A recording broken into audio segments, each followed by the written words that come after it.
Perfect. This meeting is being recorded. Awesome. Thank you everyone for joining and making time to be with us this evening. Super appreciative of your time. Welcome to Breaking Barriers and Unlocking Potential, Empowering First Generation Professionals. This is a roundtable discussion where we'll be talking about who first gen professionals are, the challenges they faced, the intersectionality of their experiences, and how we can continue to support, empower, and uplift them, particularly in professional environments. I am your moderator for today's discussion. My name's Fadjanie Cadet. My pronouns are she, her, hers. And I am the DEI, Global DEI Education Lead at Wayfair. I am from Brockton, Massachusetts, and recently, earlier this year, released my first ebook titled In First Place: How to Empower First Generation Professionals and Include Them in Your Inclusion Strategies. So really excited to continue to catalyze more intentionality and conversations around first gen professionals, who we are, and the challenges that we face. And I am really excited to continue the conversation this evening or this afternoon, depending on where you're logging on from. I'm really excited because I have a panel of esteemed panelists with us this evening. I'm so grateful to these women for one, being powerhouse leaders and advocates in this space already, but also just being willing to participate and share their insights and experiences transparently and honestly with you all with me this evening. So I will introduce the folks that we have on, and then we will go ahead and get started. And I see that folks are already talking to each other in the chat. Please continue to do that throughout the session. Say, hey, yep, I agree. That happened to me. Thank you for your insights, right? Let's continue to engage this evening as much as possible. And so my first introduction will be for LaTonya, also known as LT, Rease Miles here. And that's Dr. Rease Miles, PhD. LT is a partner and director of scale and support at Career Launch. It's a first generation college graduate. She's a first generation college graduate and longtime higher ed leader. LaTonya has established multiple successful programs for first gen college students, including one at UCLA and another one at Loyola Marymount University. Both recognized as first gen forward institutions by NASPA Center for First Gen Student Success. Dr. Miles also started and manages a dynamic national Facebook group, empowering first gen students, comprised of an ever-growing 7,000 plus students, faculty, and student affairs professionals. LT is also the co-founder of the Black First Gen Collective. Hopefully you all will check that out if you haven't already.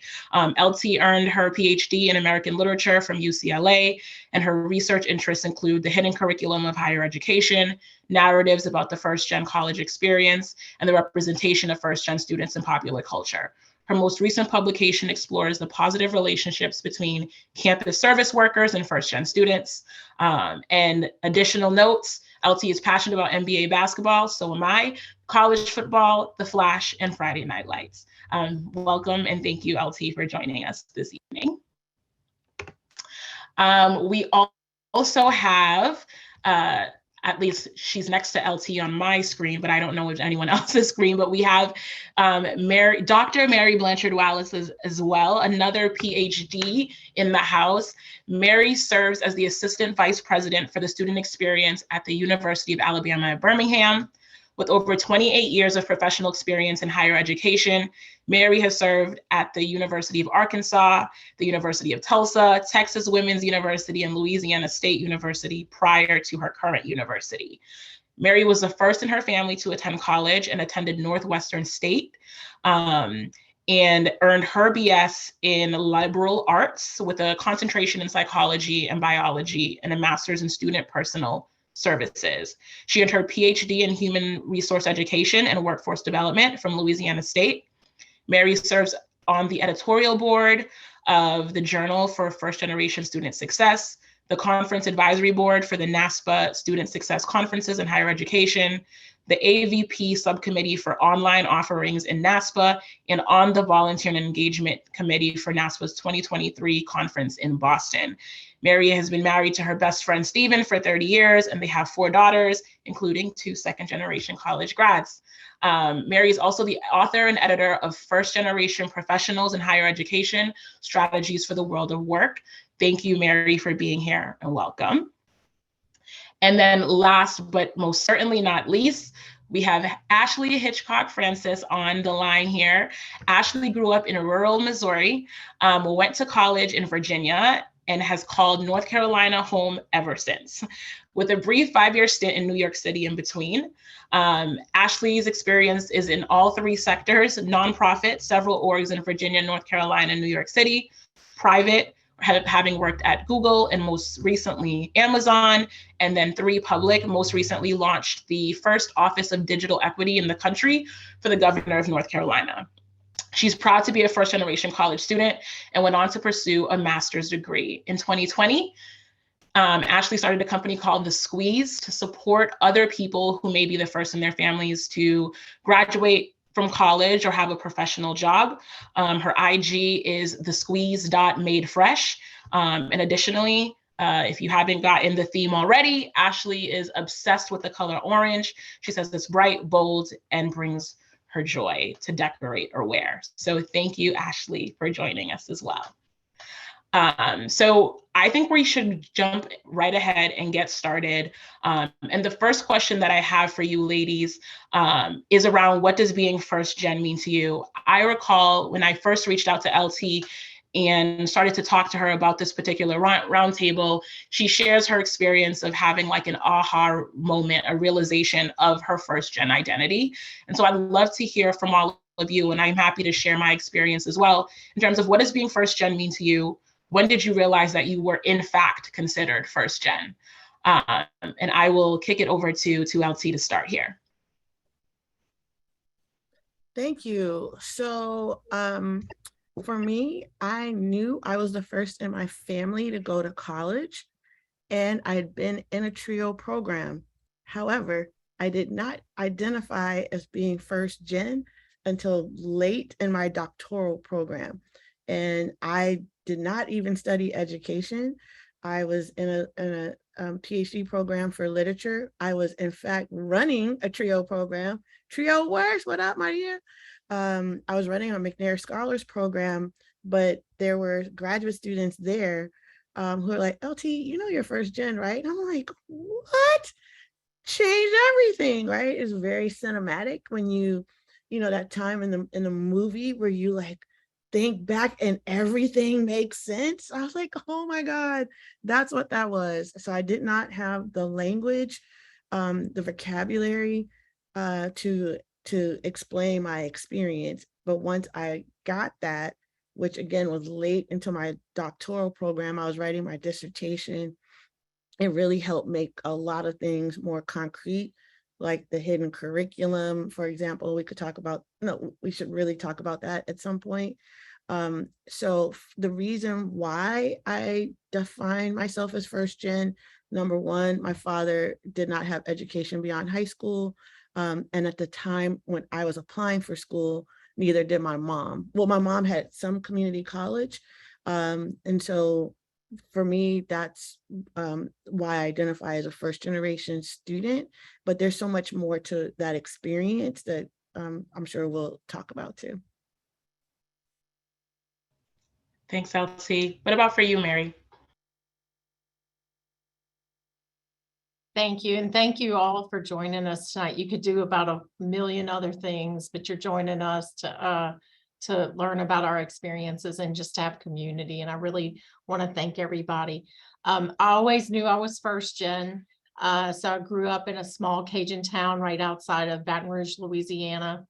And my mother was a bookkeeper and my father was an air conditioning tradesman.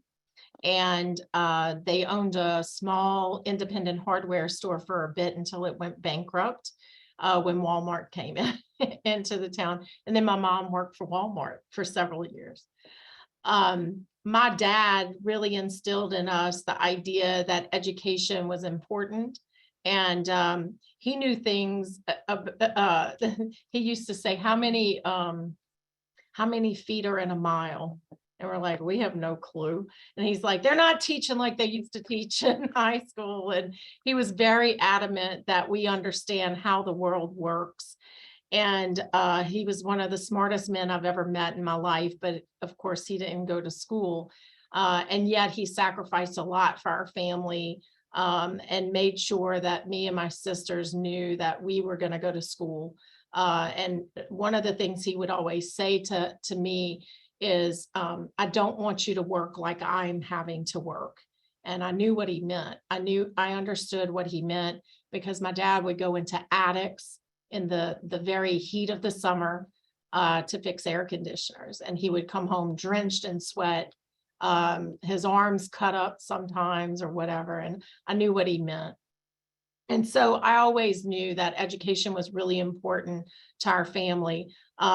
It makes me tear up a little bit because my sister's on this call. She's a nurse. She came to school the year after I started. And I remember my dad saying, Mary, you've got to drop everything and help Carrie get settled in at school. And that's just the way we were. We were going to take care of each other through education. I was able to participate in a TRIO program at Northwestern State University in Natchitoches, Louisiana. And I always say to people, TRIO and Jesus, it's the only way I graduated college. I had an incredible TRIO mentor, Mr. Barker. And the minute that the book came in and I got my 3 complimentary copies, I sent him one and thanked him for everything. And really dedicated also to my father, who Mr. Barker met and knew how important education was to my dad. So what it means to me to be first gen is all of that. I mean, we know what the technical term of first gen is, but that's just what's on paper. The identity goes deep. I did not know I was a first gen professional until I hit my mid-level stride. And I was like, why is this so hard? Why am I just kind of messing up in places where I didn't mess up as an entry-level professional? And I realized, oh, it's because I don't understand the politics of this situation. I don't understand how to navigate or what to do next. And I really need a mentor in this. So I'm excited about this conversation, and I want to thank Fadjanie for really inviting us to the table.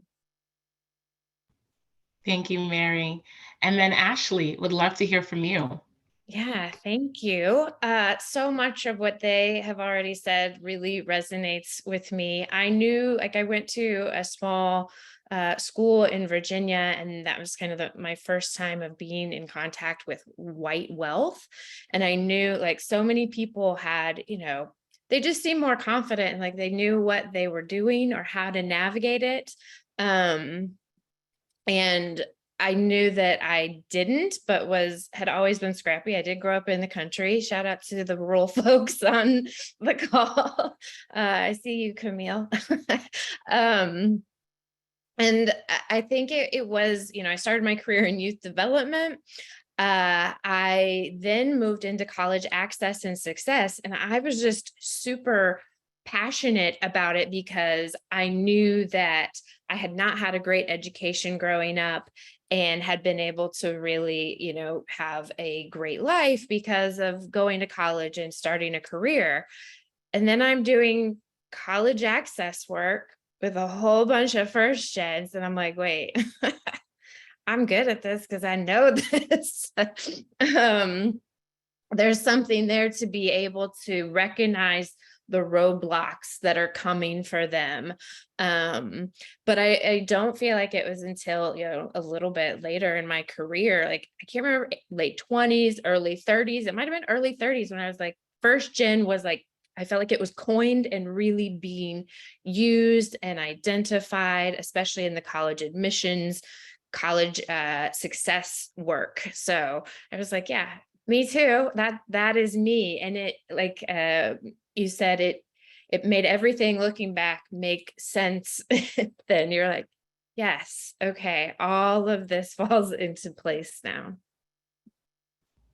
Thanks for sharing that, Ashley, and for all of you for sharing. I think one of the interesting things about the first gen identity that I like to talk about is the intersectionality of the experience, right? And I think it's beautiful that all of us are on this call from different walks of life, you know, very different backgrounds, but also very similar backgrounds and experiences as well. I know for me, I always knew that I was first gen, but I shared this with the ladies earlier in that for me, my first gen identity was rooted in the fact that my parents had migrated to this country, right? And that I was a first generation Haitian American. And so that was sort of the identity. That's what I knew to be true. And it wasn't until maybe a few years into my professional career that I realized this first gen professional identity in having some similarities with folks whose parents were born here, right? Who hadn't migrated to the United States, but we were kind of talking about the same challenges, the same roadblocks or nuances of the experience as well. And so that's really what's been true for me, and love that we're able to continue to share these stories because I think a lot of what's interesting and beautiful about understanding and learning from the first gen experience is that it brings what is seemingly different across groups, and you realize that there's lots of things that are actually similar. A lot of us talk about, and you all had mentioned sort of different challenges or nuances that you had to navigate through, things you had to figure out on your own. I'd love to hear a little bit more about that. And so can you all share what are, to you, in your opinion and in your experience, some of the most prevalent challenges that first gen professionals face in navigating their careers after college and university? Let me jump in here. I can jump in. You know, for me, it's that idea of imposter syndrome. And I know many women really suffer from imposter syndrome, but I want to just give a little story. In my first, I was in my master's degree program, and I was in student personnel services with a focus on counseling. And so I was getting credentialed to be an LPC. And I came home to Baton Rouge to go to my first conference, and it was being held in Baton Rouge. I was excited because I didn't have to pay for a hotel. I didn't have the money to do that, but I could stay with my mama and dad. And they were so excited to host me because it might have been the first or second time I had come home that year. And I opened up my suitcase and I called my mom and I said, Mama, I'm so excited. I just bought this brand new pair of jeans for this conference and they look good. They're dark jeans and I just love them. And my mom looked at me and she said, Mary, this is not a hardware store conference. This is not the same types of conferences that your dad and I go to. You're going to have to get something different. And she was an incredible seamstress. She sewed up some pants for me. She pulled a silk blouse out of her closet and put a silk scarf around it. And she's like, this is how you have to dress in your profession. And I was embarrassed. I was so embarrassed that, and I felt like an imposter. I was like, this is not who I am. I am not either someone who, is like my mom and dad, and nor am I like these professionals that I'm going to interact with at this conference. And that has been a critical theme throughout my profession.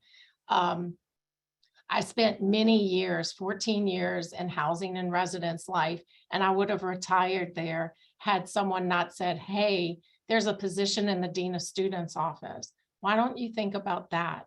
I was like, I don't have that experience. I'm not good enough to do that. And then when I became an AVP, it was after 25 years of being in the field and really thinking, this is not for me. This is not who I am. I'm not going to be able to do this. LT knows I suffer with a lot of imposter syndrome, but I think it's just sort of those challenges for first gen professionals when they don't know the road forward, or maybe they don't know where the starting point is. They don't know how to sort of answer the call sometimes, what's next. I'm a hard worker. I can outwork anybody, but I navigating it and understanding what I know is difficult at times. And then for maybe folks who are in the field and who are not first gen to not understand that perspective, I think can be a challenge. Yeah, absolutely. You're absolutely right. One of the things that you're talking about, Mary, in terms of like that navigating that career pathing, in my ebook, I refer to that experience as the career road mapping, right? What does that look like? Where do you go next? Do you go anywhere next? When, if your parents have worked in the same company for 30 plus years and have never felt a desire, right, to go elsewhere, or they feel a sense of comfort and relief in knowing that, they know their managers know their family, and you're thinking, well, I don't see people around me doing that, nor do I think that that's going to catapult my profession to where career to where I want it to be. So how do I make those decisions? Who do I look to? And then there's a plethora of other challenges as well. LaTonya or LT, what do you think? What has it been for you? Thanks. I'll introduce another term, and that's cultural broker. Many of us who are first gen serve as cultural brokers in our family by virtue of being the first, like the one that's out there, the ambassador for the family, the representative of the family. Some of us, not me specifically, but some of us were also language brokers. And so there needs to be more conversation about what that looks like when you become a professional. And so for many of us, we get sometimes physically farther away from our family, definitely socially or psychologically farther from our family. So how do we manage that tension?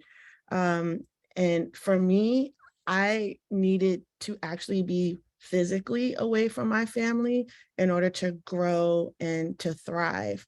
And I remember having all kinds of I'll just say tensions, for lack of a better word, about no longer being working class, I grew up in DC. Here I was in California. California is like a foreign country to my family. My entire family is literally on the East Coast. And so how do you for me, it was important to maintain a connection to my family. People deal with this all kind of ways. And so I'm just saying, for me, it was important to both break away, but still stay connected. And there needs to be more conversation. I'll just say one of my all-time favorite songs is Lose Yourself by Eminem. And there's this line that says, "Mama, I love you, but this trailer's got to go. I cannot grow old in Salem's Lot." And that's my whole core right there, right? How do I not grow old in Salem's Lot and shoot my shot, but still be tied to my family, because my family is still behind me. Even if they don't know what the hell I'm doing, they don't know what a PhD is, they don't know, are you still in school, right? So no matter what your career may be, sometimes your family just doesn't get it. And this is no fault. I'm a big believer in, we have to identify the systems that are causing this, not that our families don't want to. But regardless, how do you manage that? So that has been my ongoing struggle. LT, when you said that, it made me think about something my dad said. I overheard him saying this to somebody. He said, "Mary's the president of the students at LSU." And I thought, oh, he's very proud and has no clue what I do. But he was so proud, to have us graduate from college.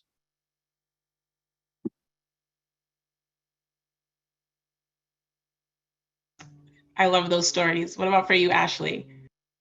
Yeah, I'm gonna go different route, tactical. I think about this in like a linear way, almost like the first issue that a lot of folks deal with is not having the referral, right? Like not having that social capital, that network that is able to say, "Hey, I work here. Let me put you on. Do you see something that you like? Let's figure this out, and I'll be your broker on the inside. I'll handle that part." So one is referrals. The second one then is, okay, so you get the referral, you get the interviews, you get the job, you don't negotiate. You're just so damn happy that you got the most money you have ever seen in your life. And you may do that at multiple times in your career and be shocked every time. And then you go into your grateful, I'm just so grateful. I can't believe it. And you never ask for more. Yeah. Cynthia, you're going to negotiate next time. So then, okay, you get the job, maybe you negotiated, maybe you didn't, and you think that your actual job is the description that you were given, and you think, I'm going to do 90% of this thing, and then you're like, oh shit, actually what I have to do is be my personal brand ambassador. I have to be in there making sure people know about what I do. They need to like what I do. They need to find value in what I do. And then I can spend like the 15 to 25% I've got left to actually do the things that are on my job description. But otherwise, I have to figure out. And that is especially for those of us that may be introverts or struggle in that, like, being able to tout our own work, that is difficult. So, okay, we've got the referral, we negotiated, hopefully we are our own brand ambassador. And then the last one is what you all have also talked about, is that cultural divide, right? A lot of times, like, there is maybe different communities that we are in that maybe our families or friends do not understand.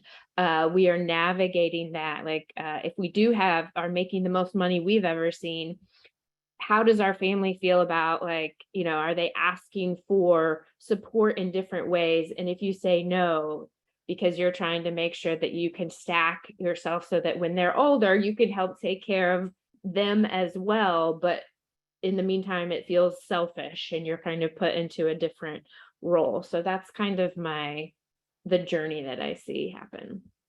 Can I add to that? Ashlea, I love everything you say. Make sure you follow her on Instagram as well. But I just want to address something about negotiation, because once again, it's always put on the individual. Why didn't you negotiate? You have to negotiate. I just saw an article that Handshake put out about this without realizing, and I don't want to overgeneralize and stereotype. However, for many of us, our parents and families are not in jobs that they can actually negotiate salary. That's actually a misconception, that every single job you can negotiate. There's some folks that if you try to negotiate, you just don't pick the produce that day. It's just not an option. If you work for the federal government, you don't negotiate a salary. So for all of a sudden, we're supposed to just know that we're negotiating. For a lot of our family members, you shut your mouth and you're thankful, not because of some internal thing that they have, but because of racism, sexism, and the fact that we just live in a capitalist society. So some of us are learning this for the first time. And then one more thing, Ashlea, that you said too, about many of us making more money than our parents have made. Well, many of our parents were underpaid in the first place. So for some of us, like, oh my God, $50,000 because my parents only made $35,000. Well, that's again, there's a lot of factors because of that. And you don't have to just be happy with $50,000 either. So I just wanted to throw that out there.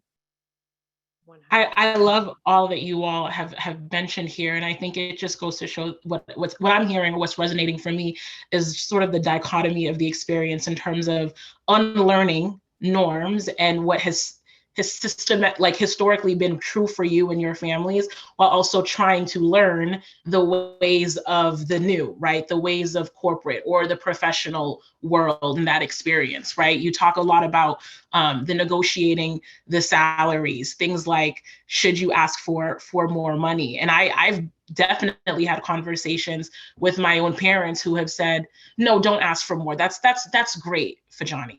You should be grateful. And I'm like, yeah, I can. But then I heard that Joe Schmo is making like 20K more than me. I feel uncomfortable. What do I do? And it's like, oh, well, it'll be your turn next, right? And so what's been real and true for them, you recognize, to your point, LT, has been lots of like systematic doing, but it's it's sort of this cultural, this broker, right? Where you're trying to figure out and relate and resonate and unlearn while also figuring out what makes sense for you in your new world, in what's your new environment. One of the things that's really resonating with me is we're talking a lot about different sort of characteristics, different things that sort of resonate with the first gen experience. And I think a lot of times we talk about the distinct challenges that first gen professionals are experiencing, but there's a lot of skill sets and experiences or characteristics that are incredibly valuable in the workforce as well, right? And I think in a lot of times what we see is some of those strengths also can be to our detriment at sometimes. So I'd love to hear from you all. What are some of those strengths or value add that first gen professionals bring to the workplace? And then similarly, how have we seen those same characteristics potentially work to our detriment? Ashley, please. Okay. I think about, there was, and I told you I would find the research. When I mute, I will go find it and drop the link. But this research that really started bubbling up a few years ago called opportunity youth was like kind of the new term, new to me anyway, I should say, at that point. Talking about folks that were, sometimes you see 16 to 24, 18 to 24, that are disconnected. Again, we can talk about the structural issues of how they're actually disconnected or who has done the disconnecting. But that once these folks have an opportunity, right? Like that first person that took a chance on them, opened the door, hired them, that loyalty and that ability to want to get in there and just like knock it out of the park. Because we've all probably experienced something to the, like, that one person that gave you a chance, and you will never forget that. You will never, ever forget them and how you felt and how that relationship was built on that moment. So I think about that, and then the ability to then, so many of my first gen friends are just sitting here like, we have really strong biceps or whatever, arm muscles, because we're just holding the door open. And we're like, literally like, no, you can't shut this. You're gonna have to, like, it's not happening. I'm in tech, and let me tell you, I always ask when I'm fairly new on a team, I say, I'm first gen. I wear this like a badge of honor. This is what it means to me. This is also a working definition. Is anybody else, does anybody else identify as first gen? And it's just like awkward. Nobody. And I forget, because I live in so many first gen spaces, right? Like so much of my community and social network is built in these spaces, that I still forget sometimes that it's like, right. Ashlea, you work in tech. Like there's still not a lot of us here. And problem solving. We didn't get the roadmap. So put a problem in front of us and we're going to figure it out. Not gonna necessarily get flustered in some of the same way that maybe our colleagues that have not had to kind of find the solution on their own have to do. So. Snaps to everything that you shared. Mary, I saw you go off mute. So what else do you have to add there? Well, I think for me, understanding the value add of first gen was, I knew I was first gen, but I didn't really know what I brought to the table. I mean, I'm a white woman. I have privilege just because of that. But I think as I reflect back on it, and I have a lot of love for my family of origin. And so like my mom and dad, and I know some first gen, they don't have the best relationships with their families of origin. But when I reflect back and I think about the strengths and the value added, it's like blending the blue collar with the white collar world. I mean, my parents taught me loyalty and hard work. They had us stocking hardware shelves at 6 a.m. Every summer, and inventory and all the shelves, and deep washing things every week. My dad, who was an incredible technician with air conditioning and heating, sometimes worked for collard greens. I mean, they just worked so hard, and it taught my sisters and my brother and I to really value the idea of working hard. And also spending time with family and the people who can surround you and love on you. And so those things were really important to me. And I can see it in the workplace with what I bring, the loyalty. Maybe in the first couple of years of my job or career, I kind of hopped around a little bit like entry level higher ed professionals might do. But when I came into the mid-level, I was there for 14 years, and then looked at the executive level only after I felt I had mastered those skill sets to move on.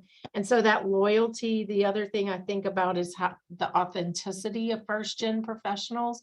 So if you want to know the truth, you probably ought to ask a first-gen professional because they're not going to hold back. I think that authenticity and the truth-telling is really important. And I also think that value of humility, the idea that, and this is where it's the double-edged sword, and we talked about this the other day. I think it's important to be humble, but sometimes that stops us from really displaying our skill sets and talking about ourselves in ways that help self-promote moving forward. LT, could probably tell you stories about conversations we've had where I'm like, but I'm not perfect enough yet, or I don't want to talk about myself in those ways, or, that kind of feels weird to me. And that comes from being around family who just did hard work and took care of other people. And so I think humility is really important for me as a first-gen professional. And I bring it in spadefuls, I guess, into the workplace, which might not be the humble thing to say, but I think it's very important in the first-gen professional world. One of the things or two things that you said, Mary, that really resonated with me was the humility and loyalty piece. And one of specifically around humility and being humble, I think that's something that we definitely, or at least in my experience being first gen, have been taught to be in all spaces, both personal and professional. And where I think that it has worked to my detriment in some ways, right, is we talked a lot about, how important self-promotion and self-advocacy is in the professional environment. Being able to effectively advocate for yourself, talk about your strengths, the value add, where you've made an impact at work. And I think particularly environments where, there's a performance review process and self-reviews are integral to that process, right? Where your managers are leveraging what you said about you and building upon that to provide feedback and making decisions about whether or not you're promoted and what have you. And if you have grown up thinking, or if society has taught you that you are not allowed to be loud and proud about the things that you do well, or to share where you're making an impact, then that can inadvertently impact your ability to, have upward mobility in different roles. So that's one piece that really resonates for me. And the other thing that you talked about was loyalty as well. And I think about myself and other peers, friends, colleagues, people that I've had conversations with where we've talked about, being in an environment that was no longer serving you either professionally or personally anymore, and thinking about what does that then look like for you, right? Feeling, oh no, I have to have this gratitude. They gave me a shot. No, I can't leave. What if no one else will take me, but I have to stay here for 15 years like my parents stayed, and being in an environment that can be toxic, right? That's no longer serving you in many ways, and feeling like you can't break out, you can't go seek something better or other for yourself. And so it's definitely a double-edged sword where there are definitely characteristics that are adding value to who we are, but also sort of putting us at a little bit of a disadvantage as well. I'm sorry, I have these little quotes from my dad that just mean so much to me, because again, he was always sort of teaching us how to be professional from his own perspective. And when I graduated with my PhD, I was standing outside of the Assembly Center, which is where the LSU Tigers play basketball. And the first person I see is my dad, and I rush over because I'm so excited that he came to my graduation.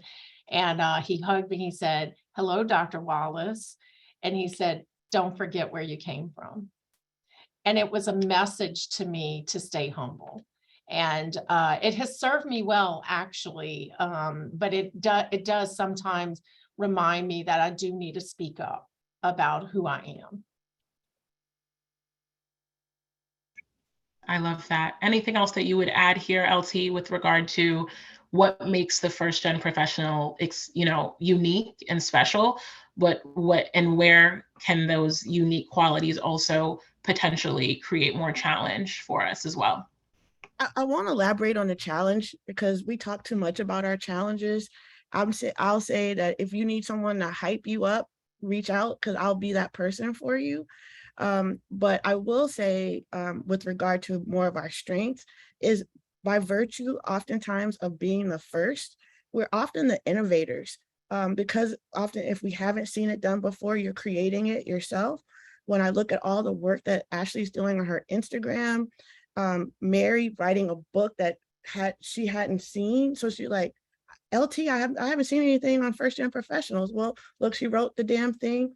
Fadjanie, for you to go out and create an ebook, you're like, how do you create an ebook? You know what I mean? Like, we're all sitting here thinking that, right?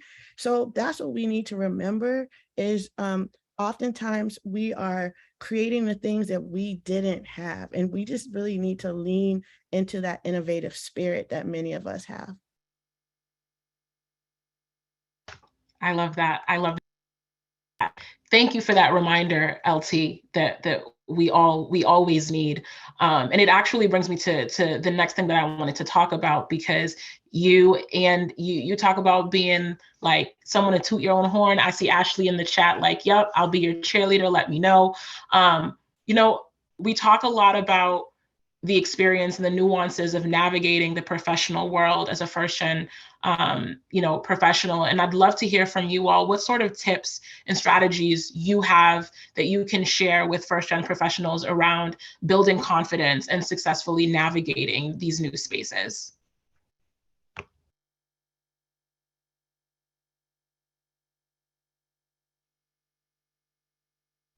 Okay, I talk about this a lot, so I have a lot of numbered things. This is your fave 5. You need somebody that's a hugger.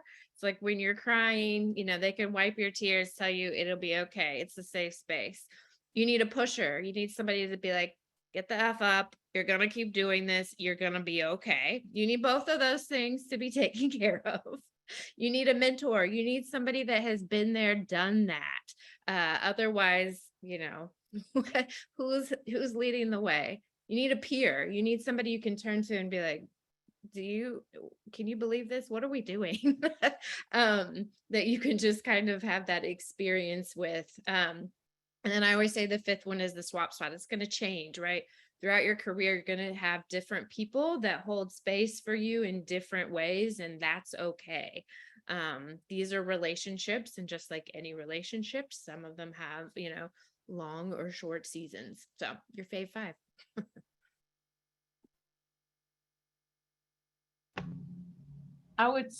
There's a couple of things, because I think that there are things that are related to our first gen status and identity. And I think there are things that are related just to your personality. I will say that if you are working in higher ed or probably at any other industry, there's probably some employee support system in place in HR. For us at UAB, it's called our Employment Assistance and Counseling Program. And what I found out, I didn't know this because that's not in the air conditioning world, is that these are areas that you can pull on a lot of benefits through HR. And so things like life coaching is offered free through our benefits at this university. So the minute I found that out and I was struggling with being an AVP and thinking my imposter syndrome was kicking in, I made a meeting with the life coach. And so look at your HR benefits to see what's offered at your place of work. I would also say that if it's something where it's imposter syndrome, but it's sort of like holding you back, that also might be a way to dig into some counseling. That is the stigma. Back in the 80s, there was a big stigma about going to counseling. That stigma is starting to dissipate, and it's at least the younger generation right now, they're really embracing self-care, and counseling is a piece of that. I would also say, you're already navigating. I don't want to get too far away, kind of like LT was saying, you don't want to talk about the challenge of navigating. We do bring navigational capital to the workplace. And sometimes we let it sort of either be said to us, or it's systemic, that we're not navigating as a professional would, but you are navigating a lot. You are navigating, and I always say I have a foot in both worlds, right? Like when my mom and dad were alive, I had a foot in their world, which was my world at some point. And then it changed when I became a professional. I had a foot in both worlds because I didn't want to disappoint my mom and dad. And I also wanted to be a good professional. And so understand that you're already navigating a lot of things. And so understanding what you bring to the table in terms of social capital, in terms of familial capital, in terms of your language capital, all these things can be leveraged to your own confidence and affirming the things that you are bringing to the table. I think we need to understand that a little more.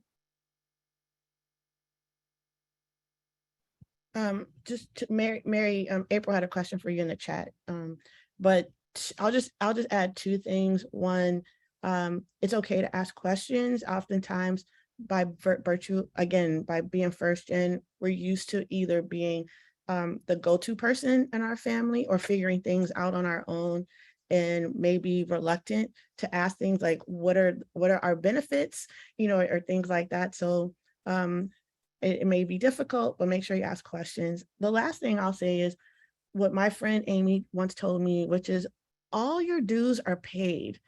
I will say it again. All your dues are paid. You don't have to prove anything to anybody. You don't have to wait until you have accomplished every single thing on a job description before you apply for it. You don't have to sit in silence. And so it may take a minute you may feel uncomfortable with that, but please keep that in mind. Thanks, LT, and thank you all for those tips. I always say that's why I wrote my ebook on what companies can do to include first generation professionals, but not what first gen professionals need to do, because I don't have it all figured out. But I do think that there is work to do on the part of organizations to better include, acknowledge, and support us. And so my last question to the group, and it's funny because the question I have here is, what can employers do to help get us ready? But it was funny because when we had our prep call, Mary was like, it's not what they need to do to get us ready, it's what they need to do to get ready for us, right? And so in my ebook, I talk about like culture onboarding, strategic professional development, financial wellness and empowerment training, things like that. There's so many things that organizations can do to better acknowledge and include the first gen experience. What are some other things that you all have to share that are top of mind for you in terms of what employers can be doing to better prepare themselves for the first gen talent that's going to be blazing through their doors? Ashlea mentioned get a mentor, and I was frozen in place for so many years about getting a mentor because I didn't understand exactly what that meant. And I also had a job to do. So I just thought the job is the job, get the job done, right? And so one of the things, there's two things I'll mention. Number one, I think in places of employment, ought to start any staff member, any employee with a mentor. Now, I understand that goes against some of the understanding of mentoring where you get to choose your mentor. But when you're first gen and you don't understand even what mentoring is for or what that means, you kind of stay frozen in place a little bit. And so you'll get to that point. You'll get to the point where you're selecting your mentor. But what would it do for a culture if your place of employment said, we're going to start you with a mentor? You know, and so I think places of employment ought to start with that. Like, let's give everybody a mentor. The second thing, I read a book and I can't remember who it was by, but it's the same person it's the person who wrote Executive Presence. And one of her points is, don't just get a mentor, get a sponsor. And so one of the things that I think is really important for workplaces would be to create not just, hey, this is the job you're in now, this is what you've got to learn, but what is it that you need to know to move forward? What is it that you need to understand about what's next? Had I understood that in higher ed, I don't know that I would have struggled with politics and bureaucracy when I got to the mid-level. Politics and bureaucracy is not a bad word. It's just that it can throw you off your game. And so had I understood that from somebody who was sponsoring me, that I could shadow, that I could understand a little bit more, I think that I would have been much more ready for that mid-level jump. Can we just define mentor and sponsor real quick? Because I didn't learn that until really late in my career. Dr. Wallace. Yeah, so I think like when Ashley's saying get a mentor, I'm assuming, Ashley, what you mean is somebody that can really role model for you, who can really sort of, you can go to and cry and say, I don't know what's going on here, help me, walk me through this, that sort of thing. To me, a sponsor is somebody, I have a sponsor in California. Her name's not LT. I have another sponsor, but LT does a lot of sponsoring to me too, but we're friends as well. To me, a sponsor is somebody who can say to me, hey, I'm sitting on the NASPA board, and I think you ought to think of being on the NASPA board. And I can sponsor, or I can be your sponsor. In other words, I can let other people know about you. I can open some doors. It's kind of like that bicep, you know, the strong biceps. I'm holding the door open, but not only am I holding the door open, I'm using my words to let others know about who you are. I would have never been able to write this book had I not had sponsors, never. And so to me, that's the difference. Ashley, I don't know, you might have a different take on it. That's kind of how I look at it.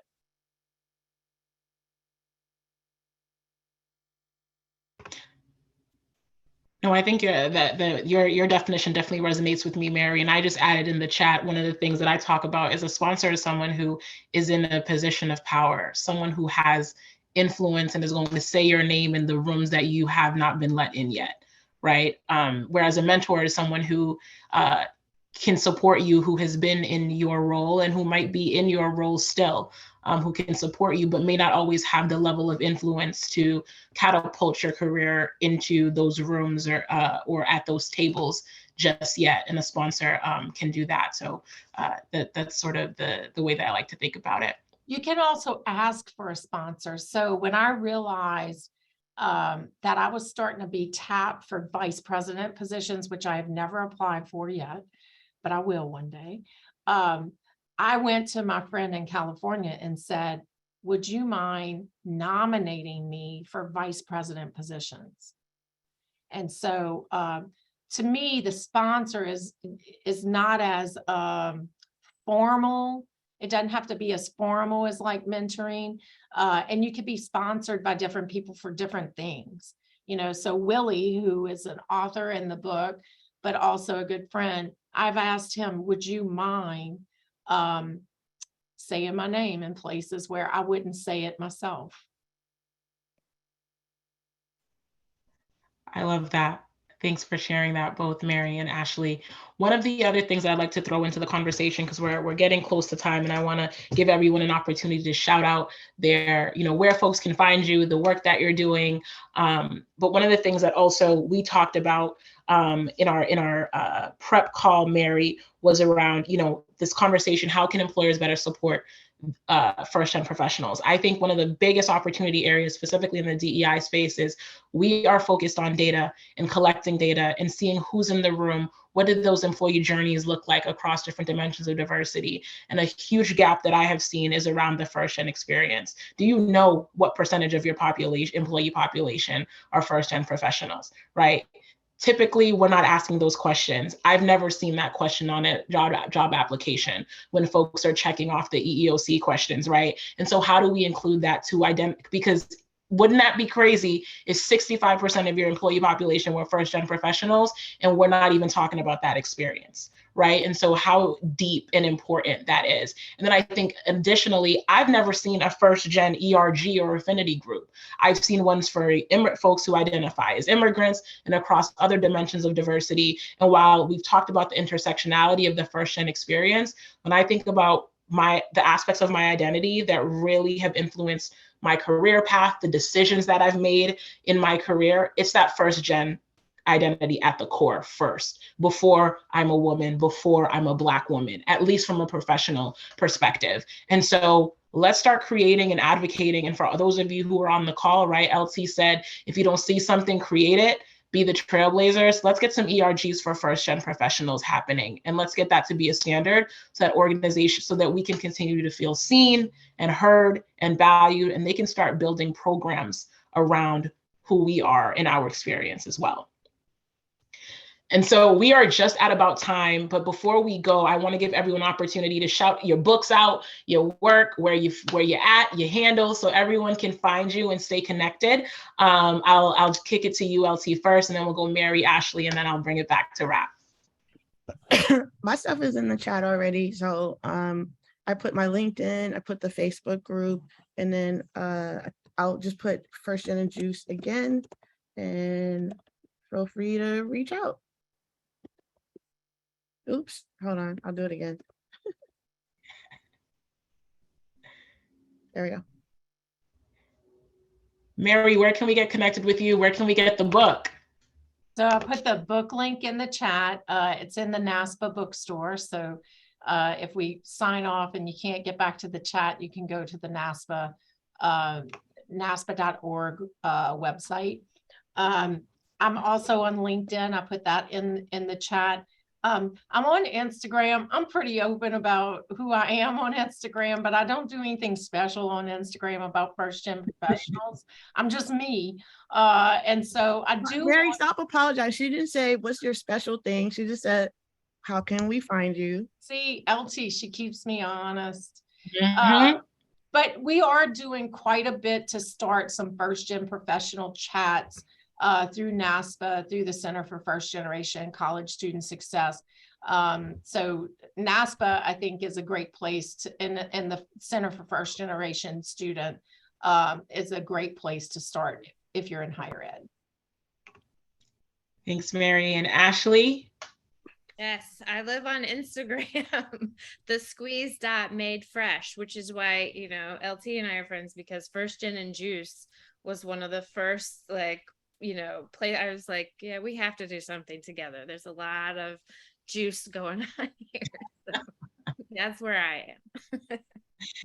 Thanks. And everyone, Fadjanie Cadet, you can find me on LinkedIn, and I dropped the link to my ebook in the chat as well if you all want to check that out. But I want to say first, thank you so much to you ladies who joined me in this conversation, shared your insights, your personal experiences and tips with not only myself, but the rest of the folks who logged on today. So incredibly thankful. You all are rock stars, and I look forward to continuing to follow, stay in touch, have more of these conversations. So thank you for joining me this evening. And to all of you who had registered and who wasn't able to join, I will send you the link, don't worry. And for those of you who made it live, thank you so much for your time on this Thursday evening, and for your engagement in the chat. It kept things interesting. Hopefully you found this conversation to be relevant, and powerful to your experience. And we all look forward to staying in touch. So thank you so much. Thank you, ladies, again, and have a great rest of your evening. Bye. Take care. Bye, everybody. Bye.